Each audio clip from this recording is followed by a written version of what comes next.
now we're going to try and teach you how to make some money, because that's going to be the bottom line, yeah? We would like to know who's in our audience, if it's specific to Christmas trees or if you're also doing farming and what kind of farming you're doing. Tom DeMint. I'm curious about the Christmas tree program and tropical fruit. Nick, I grow a couple dozen different kinds of trees, and I'm interested in reducing imports and invasive species. Angela Adams and Gideon. We currently grow Christmas trees on Oahu. I'm Springer Kay. I mostly grow lychee and longan, and I also manage the Big Island Invasive Species Committee. So good job, anyone who is growing Christmas trees. Dean Pinner, Pinner Creek Organics. I've been an organic ginger and turmeric farmer for 36 years. Aloha, good morning. My name is Dai Hopkins. I got 2 properties that has not been planted yet, and that's my interest in finding out today if it can be planted with Christmas tree. Good morning, my name is Sarah, and I'm here to learn about the Christmas trees, but mainly I'm growing coffee. Hi, I'm Ed and my wife Anna. We just built a house in Onamea, and we have an acre of Charwell avocados underway. We have 5 acres of potatoes, sweet potatoes, and 5 acres of ginger underway, and we're curious. We have some more land and want to find out more. Hi, my name is Teresa Young. I'm with the Rural Cooperative and Business Development Services with the Kohala Center. So we're kind of a resource for agriculture, small farms, farmers. Anyway, so I'm here to find out more about the industry and what's going on and to meet people. My name is Kevin. I got some property and I'm kind of looking towards trying to start a farm kind of thing, just trying to figure out what crop I want to kind of play around with. So this kind of just sparked my interest. My name is Kathy Wiltsey. I'm the state director for the Hawaii Small Business Development Center Network. We have offices on each of the islands, 2 here on the Big Island, 1 in Hilo, 1 in Kona, and we help all different types of small businesses across the state. I'm Glenn Sacco. I'm the agriculture specialist with the Hawaii County Research and Development. Just to let you know, we have our request for proposals comes up in February. Please go to the Hawaii County R&D website and get on our email list so that you'll be notified about that. Thank you. Yes, there is a lot of opportunities out there from the USDA, the Department of Ag, the gentleman with the Charwell avocados. You can now ship them to the mainland. All right, so we're going to learn a little bit today about what it takes to put together a business plan. Everybody needs a mission. Your mission statement is really important. For us at the Hawaii Small Business Development Center, our mission is to drive the economic sustainability of Hawaii by assisting businesses to form, grow, and thrive. We have no-cost business advising. We are sponsored by our Hawaii legislature and the Small Business Administration. We have workshops that we do occasionally charge for, but they're very affordable. They're usually like $20. We have business research. We actually have a librarian that helps us research things. We also have business plan assistance, which we're going to give you this morning. And we have referrals that we can give you when you need help to maybe go find a CPA. We'll give you a list with 3 CPAs on it, and you do your homework and pick which one best fits you. Why do you want to create a business plan? Your business plan is your roadmap to success. If you don't know how long it takes to grow and what invasive species might affect it and how you need to take care of it and what the soil is, it's not going to happen. So the business plan will act as your roadmap to your success. It will help guide your growth, manage your priorities, track your progress, and plan your cash flow. 64% of businesses with a business plan grow. Those with a business plan grow 30% faster. And that's if you watch your business plan and you act on your business plan, you will see that if you implement the things in it, the whole process is to grow and to keep your business going. It usually projects 3 to 5 years ahead. It outlines the route a company intends to take to reach its yearly milestones, including revenue projections. You plant these little seedlings, they take 3 years to grow. How are you going to feed yourself for 3 years? You're going to probably need to plant some other crops, some fruits and vegetables, maybe do a farmer's market, keep that cash flow going until the Christmas trees are ready. A well thought out plan also helps you to step back and think objectively about the key elements of your business venture and guides your decision making on a regular basis. A lot of times something will come up, a really good salesman, and they will try and convince you to do something that is not in your business plan. You need to go back to your business plan. Say, no, we all reviewed this. This is what we're doing. That is not in our business plan. And when I look around and I reassess where we are, that doesn't fit. So thank you very much, but I'm going to go on with my business plan. Believe it or not, this business plan is used for a number of things. It can be anything from you setting up your company. So you actually need a cover page, and you should have your company name, the title, your address, your phone number, yes, your email and your website address, your company logo. And the table of contents, which follows this, is what information is on what page. If you're actually at a lender and they want to go back and say, well, where are these people going to do this? You know, they need to quickly refer back to the page number, so you have to have that on there. Nobody really in here said anything about their effort was confidential, but occasionally your effort is confidential, and in that case, directly underneath the cover page, you want to have a non-disclosure statement that says that they cannot discuss this with anyone else without your permission. Your executive summary is the thing that entices people to read on. It is actually the entire summary of the business plan in 1 or 2 paragraphs. We tell you to actually write this last. If you try and write it first, you'll keep rewriting the content as you go. So write the content first and then go back and write your executive summary. It tells your readers where your company's going and where you want to take it. Here's a real simple sentence. It started in 2010. We doubled our revenue in 6 years, and we're developing niche market products. We're going to enter the wholesale market in 2 years.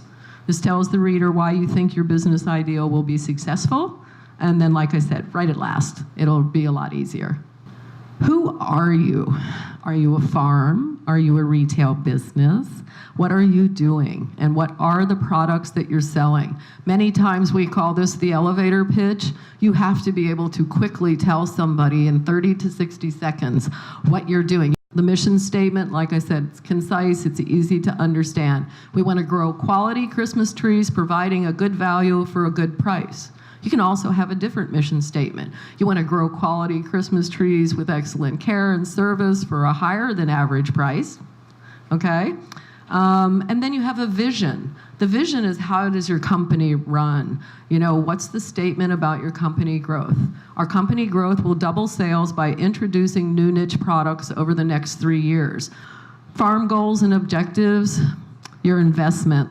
You all have to make a personal investment, whether it's your time or money or your land. Your sales and income, your growth goals, what are they? And then your farm philosophy. What's important to you in your business? Is it the community, the environment, the sustainability of everything, all of them? Or are you just out for the money? And there's nothing wrong with that. Those are most of our franchises. You can do things differently and still be successful. Where are you? So the location of your farm and a plot plan. Your current location, you need to tell people, where are you? If you have the TMK number, you can go to Google Earth, type it in, and it'll come in and it'll look down over the farm and it'll show you exactly where all the buildings are. And you can overlay that if you need to put a plot plan together. What's your elevation? How many acres do you have? And what's planted on it? When I talk about traceability in the plot plan, I do a lot of food, and we have to trace everything. But believe it or not, that itch from the cypress tree, okay? If a customer takes that home and he bought that, say he had a whole bunch of them and he sold them at Home Depot, and I get home and I got this rash all over my arm, I need to go back to Home Depot and say, hey, I bought this tree. And they need to be able to tell me where that tree came from so I can call him up and ask him, did you use some kind of a pesticide or something on here and didn't wash it off, or you harvested too early before the wait time? I got a customer that's got a rash on their arms. That's traceability. In food, we have to tell you the date. We have to be able to go back to the land and be able to tell you what we did to that land. And so it's a little bit different, but you still have requirements for what you're doing. We'll get into those a little later. Your field name with notes. Is it hilly? Does it have a bunch of runny water? Is it windy? Water source. Is it natural? Do you have catchment? Does it just rain year round? And then what kind of soil do you have? Why did you select the location you have? There's a lot of reasons, okay? Maybe it's family land and you got left it and your family didn't do anything and you're interested in growing something now. And is your land leased or is it fee simple? Meaning, do you have to follow your landlord's rules and regulations or can you just do whatever you want based on the county and state regulations? Leased land, it's affordable. A lot of people have it. Kamehameha Schools, Department of Hawaiian Homelands, there's private lands, there's the Hawaii State Department of Agriculture, there's Hawaii State itself, and then there are private landowners. It makes farming very affordable. It would be very expensive to go out and buy 10 or 20 acres of fee simple land and be a farmer and actually be profitable. And then basically, what are the advantages or disadvantages of your current location? People in here told me that today. So you have to be aware of those, and maybe you can only plant the trees on the top of the hill because there's too much water at the bottom of the hill. But you can take these into consideration and be aware of them because, as you know, agriculture is very picky. Crop management records. So list all of the crops you grow, the field location that they're in the area that was planted, and if you have any yield in notes, you need to keep track of them. What I tell people is you need a lot of clipboards with strings and pencils or pens. You can write when you used a fertilizer, when you used a pesticide, and when you harvested and how much you got off of the tree. It's very, very easy. Clipboard, paper, pen. Keep them where the products are. And then when they grab the products, they can grab the clipboard with them and they can go out there and write the information down. If you're modern technology, feel free to take your iPad with you. Field activities, what is it that you do on a regular basis? You know, those types of things. If we have people that come out and they do weeding once a week, if they do fertilizer, when do they do it? You know, if they're going to prune, when does that happen? An irrigation log, when did you water? Fertilizer and chemical logs, when, where, and how much did you apply? We have had people that have made errors.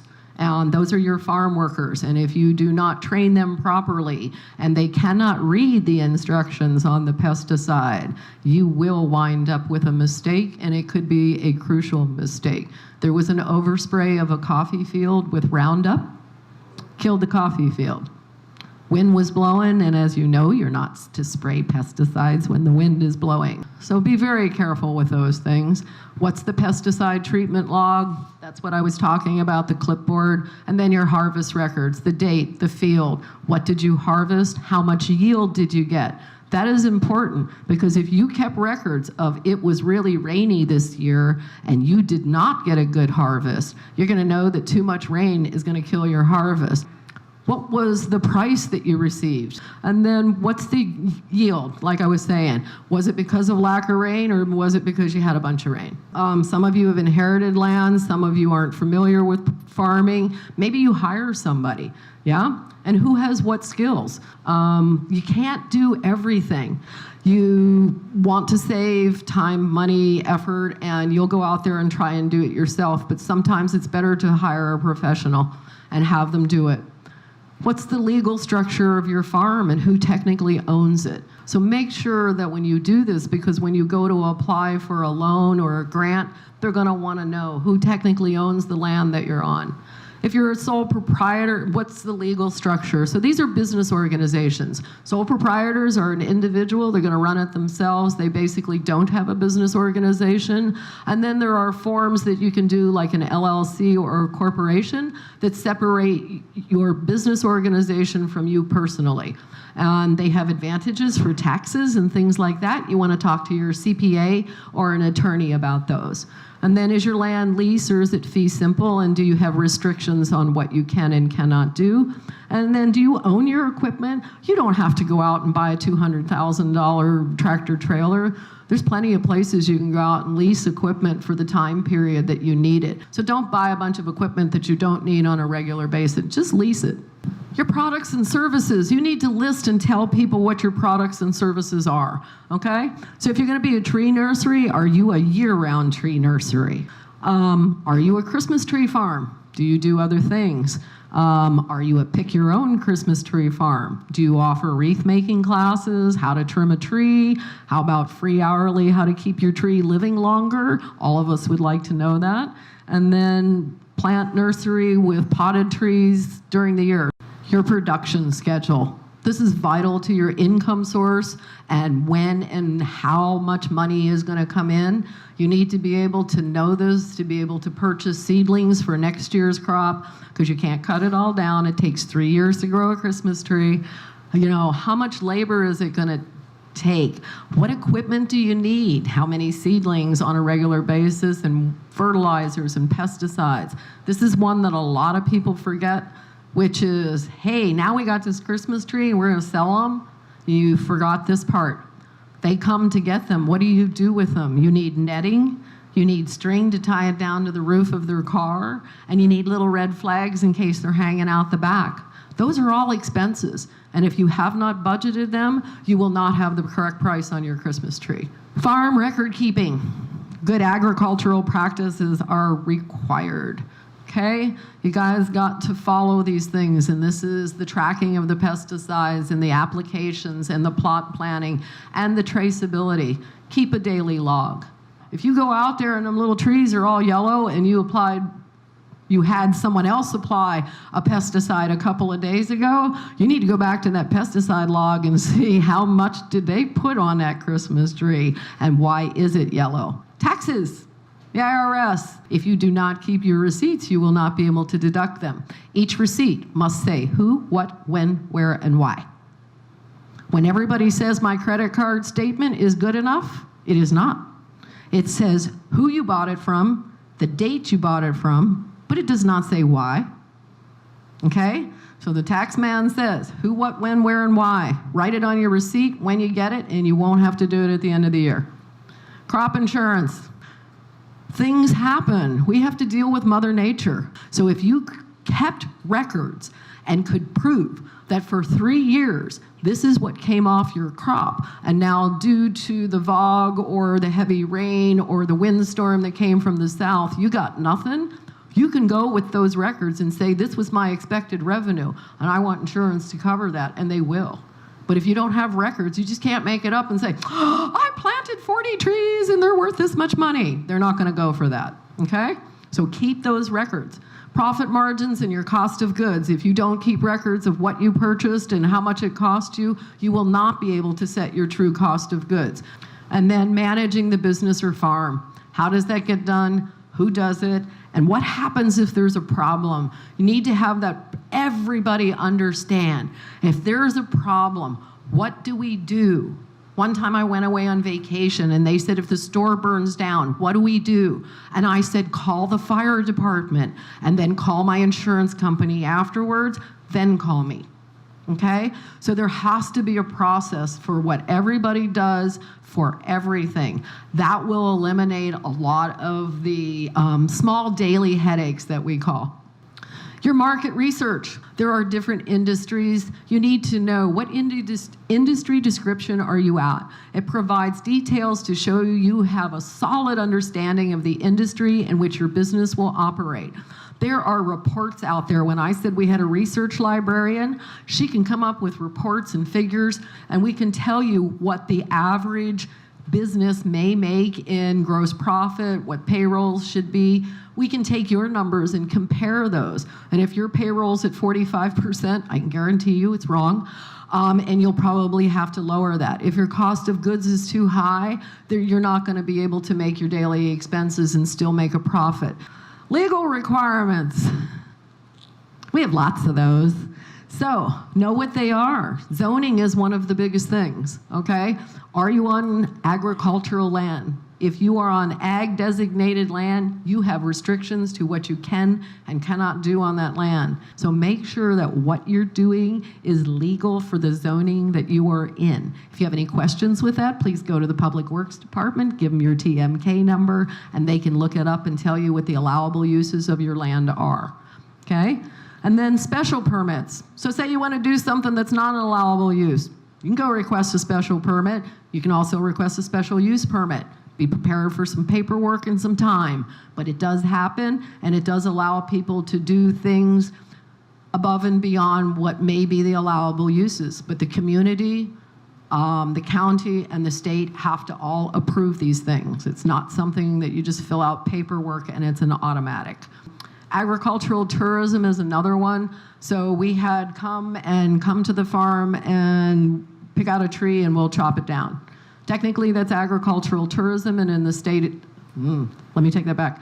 In the county of Hawaii, we have Bill 148, which is our agricultural tourism bill.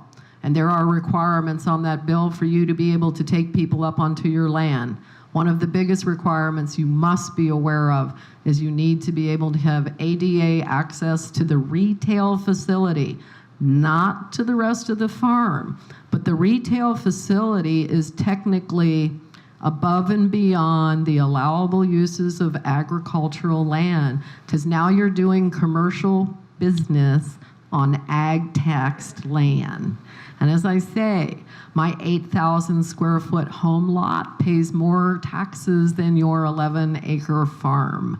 And that's for a reason. Yeah, we're residential and you're on agricultural land. So please make sure that what you're doing is an allowable use of your land, or apply for the permit to be able to do that.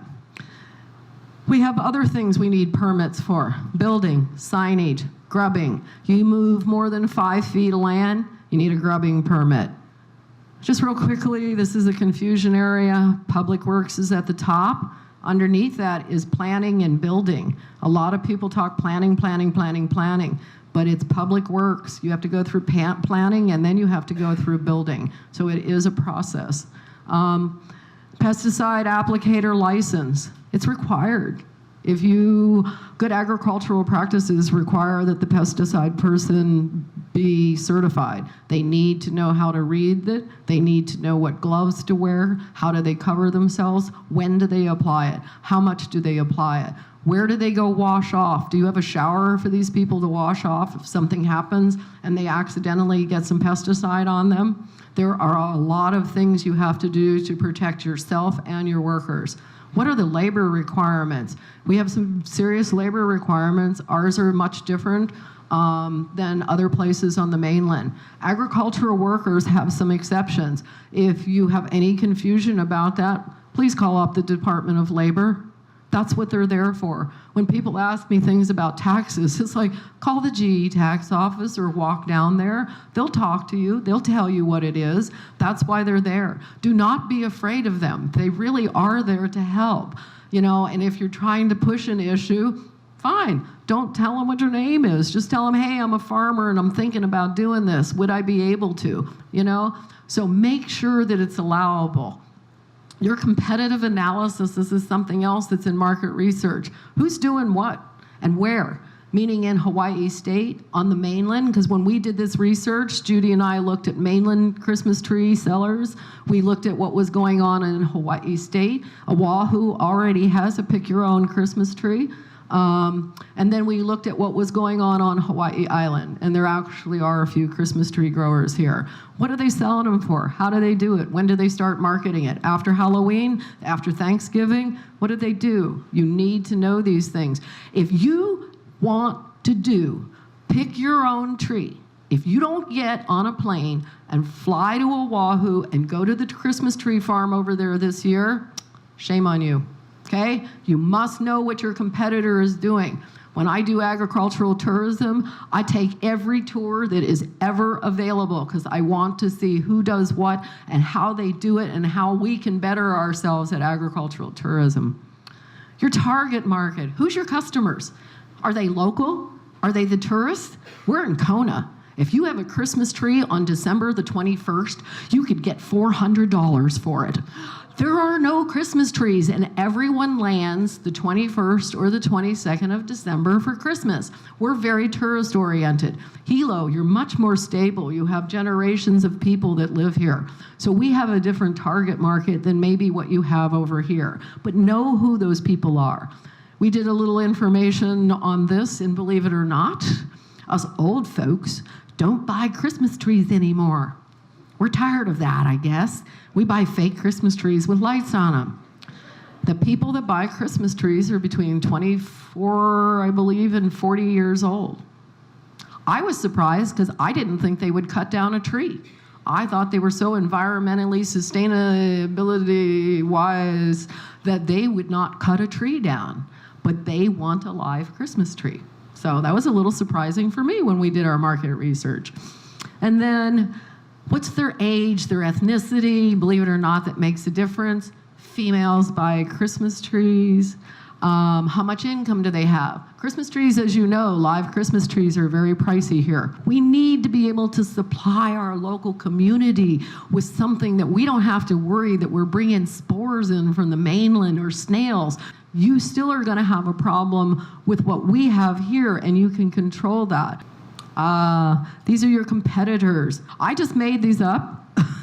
List your key competitors by name, document their strengths and weaknesses, and what is your unique competitive advantage, you know? So I put the competitor was Home Depot. Their strengths are volume and price. They got lots of trees and they're cheap, yeah? Their weakness, customer service. Guys need to have somebody out on the floor, meaning the Christmas tree lot, who's selling the trees, who's shaking them out and saying, is this the kind of thing you're looking for? The guy that cuts the bottom and nets it and does all that, he's somebody else. Don't try and make everybody do everything. Let a specialty person who can do customer service, who likes to sell, put them out on the Christmas tree lot. Me, the farmer, what are my strengths? We grew these here locally. I ran a farmer's market for 5.5 years. That is one of the strongest statements you can say. It was grown here locally in Hawaii. Everyone wants to buy local. The only reason we don't buy local is it's not available or it's not affordable, yeah? And then, what are our strengths? Customer service. And look at these beautiful trees. We nurture these all year long. We trim them and prune them, and they look just like a Christmas tree. Okay, take it home and make it even more beautiful with your decorations. And then our weaknesses are, we don't have much volume. This is what we have available. You should probably get a tree this week because we may not have them by Christmas week. Be honest with your customer. You don't have to hide it.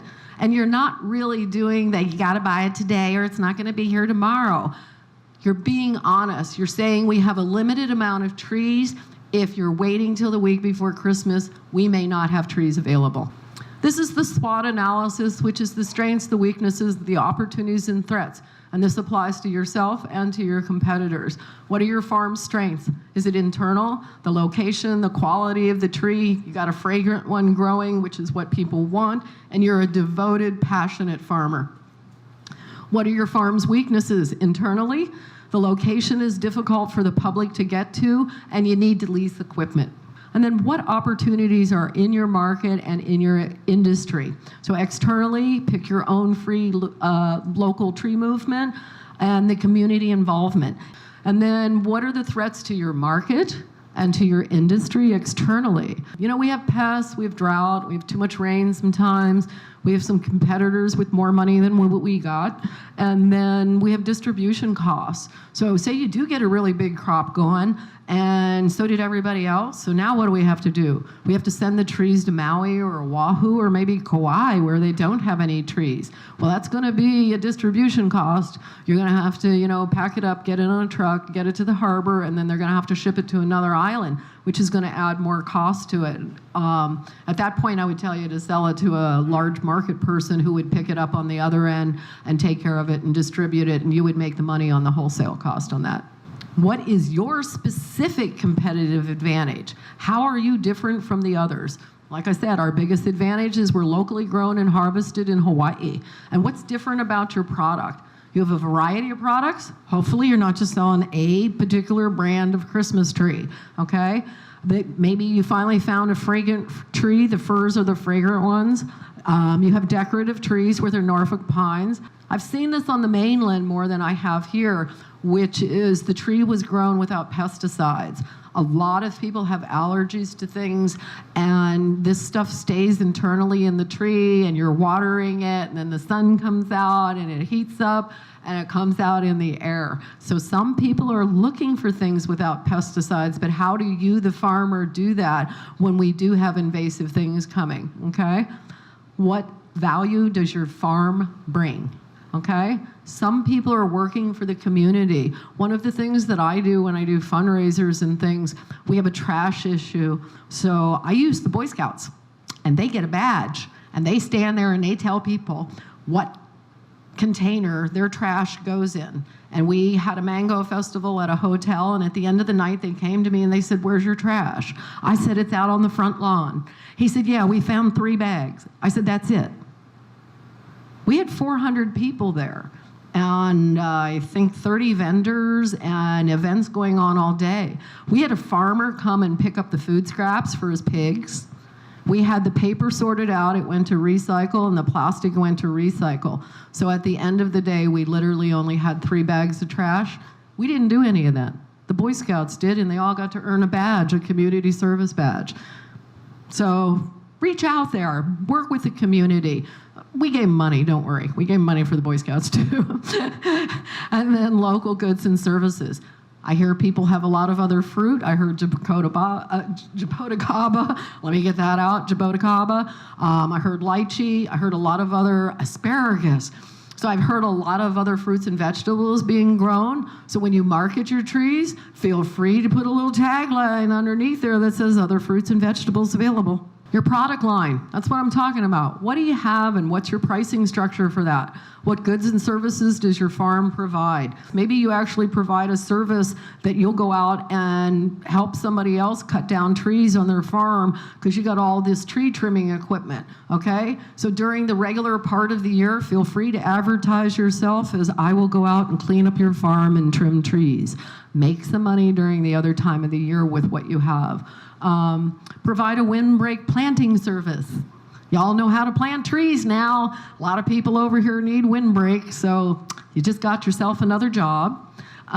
What life stage is your farm in? Is it a startup? Are you 3 generations of farmers? You already got trees growing, you're just rotating right now? Are you ready for your first harvest? If you are, you're gonna have to go out and find out what pricing is. How do you go out and market this stuff? This is a real simple formula. It's X amount of dollars per square foot. Are you going to sell it by the square foot? You're going to sell trees by a case? You need to be able to talk these terms with people because they'll say to you, "Well, you're going to give me a PO?" If you don't know what a PO is, it's a purchase order, okay? But if you don't know that, I want you to ask. Do not be afraid to ask any question about anything that you do not know because no one will tell you and you will not find out unless you ask. These are like trade secrets for some reason, and people don't want to share things with you. You will be so much better at the end of the day because you asked that question. You will not feel stupid for asking the question. You will feel so much smarter because you know the answer because you asked the question. You got to have goals. If you don't have goals, you won't make any. Your goals need to be smart. They need to be specific, okay? My goal is to get 300 seedlings in the ground by March. That is a goal, okay? They need to be measurable. In March, how many seedlings did you get in the ground? Okay, that's your measure. Are they actionable? Time frame. I bought the seedlings in January. I hired my labor. And in February, we dug the holes. And in March, we put the seedlings down. It's actionable. Is it realistic? Sales in the first year are expected to be $50,000 gross, okay? And that'll tell you how many seedlings you need to buy and get into the ground. Financial management, it's crucial. How are you going to live on the money and how are you going to pay your labor? How are you going to buy your chemicals? Those types of things, you have to budget it. So a new business, you have to have startup costs. That's pretty easy. You can go out, you can do your research and find out how much all this stuff costs, how much is labor, how many labor people per acre do you need to be able to plant this. Okay? What's your projected balance sheet? But these are the things that you need to be aware of in your business. An existing business, you're going to look at what you did in the last couple of years and your income statements, and then your cash flow, which is a forecast of all of your income, your cost of goods, and your expenses.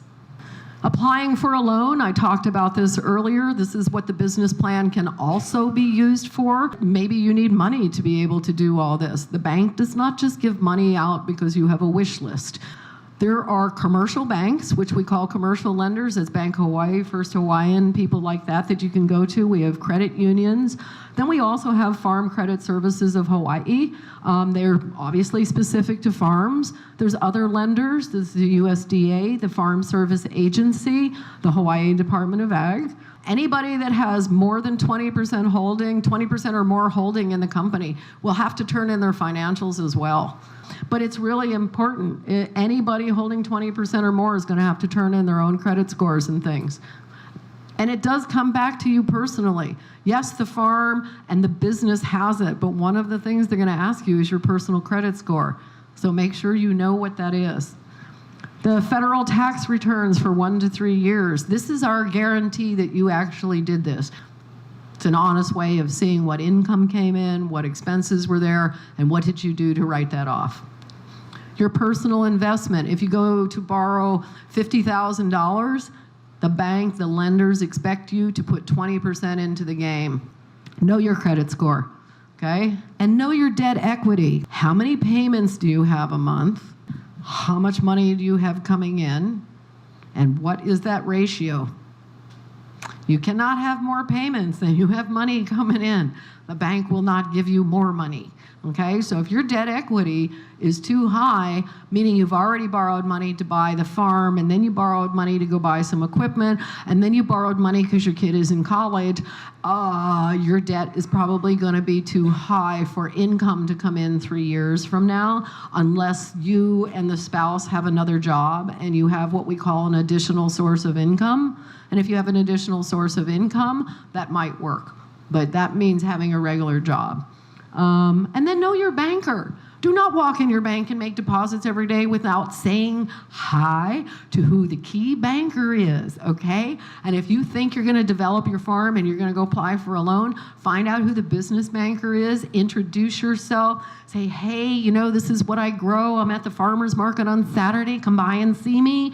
And then when you go deposit that money from the farmer's market on Saturday, on Monday morning, hi, I'm depositing my money from the market on Saturday.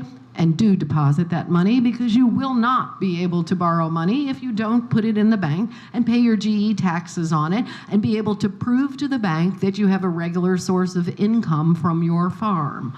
I ran a farmer's market for 5.5 years, and if every farmer put all the money into the bank and paid GE taxes on all of it, they would all have been able to go to the bank and apply for a loan because they had a regular source of income for 5 years, okay? Don't cheat. It'll bite you later. Your exit plan. Some of us are getting older. At the Kona County Farm Bureau, our average farmer was 72 years old. Okay? So we were looking for new ways to get young people interested in farming. We have to. You know, so how long do you see yourself in this business? And is the business sustainable long term? If you have Christmas trees and you have fruits and vegetables and you got taro and vanilla growing and all these other things growing, you're sustainable. What are you going to do with the farm? Are you a third-generation farmer? You going to leave it to your kids? The long-term plan is very important as to how you set up your financing, how you set up your business, because you have to be able to sell it. If you don't have anything to sell, meaning you're not leaving it to your kids, you better have records of what you earned as income and things like that, or you won't get what you think your farm is worth. Donate it to a co-op. Believe it or not, there is some large acres of land around here that people have inherited over the years, and periodically there'll be a 10 or 20 acre parcel that'll be donated to somebody to form a co-op. And then lease it. you're ready to retire, feel free to lease your farm to somebody else. Make sure you do it legally and that type of thing, that you can sublease your farm. But I know a lot of people that when they decide to get out of a business, they lease it out to somebody else because someone else might be interested in farming. And if you're already up and running, I just save myself labor and startup costs because your farm's already up and running.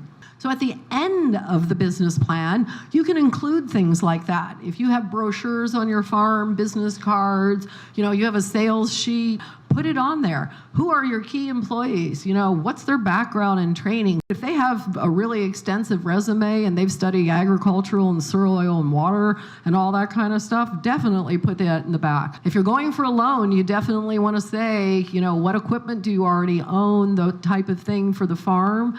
Put copies of your advertising and your press releases in there, photos of your business and its products, happy customer standing next to the tree, somebody eating a piece of your fruit. Put action into it. Your market research. So if there's a particular profit sense report or IBIS report that says that, this is going to be a great business for Hawaii, just include that at the end. Your planting schedule. For the financer, they want to know when the income's going to start coming in. So if you're on your first year of planting seed and trees take 3 to 5 years, once again, I'm going to hope you got some charwell, some jabotacaba, some lychee, some fruits and veggies that you can make money off of during the rest of the year. Why are your employees so important? What skills do they have or need? And then, what kind of a schedule do you have for these people? Some of these people only work for a couple of months a year. And so if everybody starts to grow trees and we need them all harvested at the same time, you're going to have your labor reserved. Harvest schedule, that's why we need to know what's coming in when. That comes into the income and how much money you can make in that month. So if jabotacaba goes off in the fall, we know we have a little bit of money before the Christmas tree money comes in. If you have an early crop, maybe you plant tomatoes or something, and they go off and you can sell them early in the year, you've got a little bit of money coming in the spring. So if you have somebody that you work with and you work with them on a regular basis and they're very important to your business, you really do want to put their contact list at the end.